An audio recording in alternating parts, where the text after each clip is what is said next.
All right. Broke Dick Method 101. So I got the main hoop in here. I just kind of wanted to see where things were sitting. And this is actually where I'm probably going to want to put my main hoop.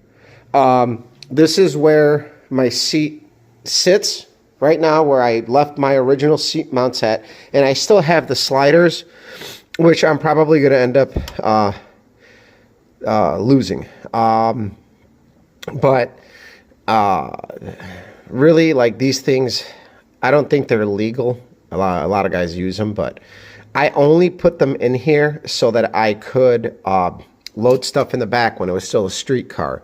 So I am probably going to modify my seat brackets and actually drop it even more. But right now, at minimum, we have 3 inches. So I grabbed the side of my, and this is how I did it. I grabbed the side of my tape measure, which says on there 3 inches. And I set my ass in there upright, and I made sure that it slid under the bar, because you want this between the top of your helmet and the bottom of the bar. And we barely had any wiggle room. That's the minimum you want. You want more.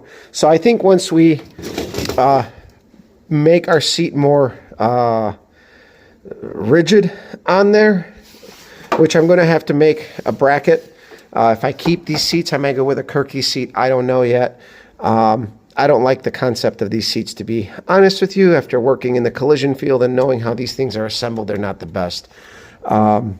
The only good part is that they will keep you in place. But in theory, they could. This is a polymer plastic seat with a nut insert. You want something a little bit more solid, so that's where the Kirky seats that are all aluminum are actually probably the safest option, because they're solid and they're padded, and they're safer. So, but before I do any of that, because again, we have to keep our spending to a minimum.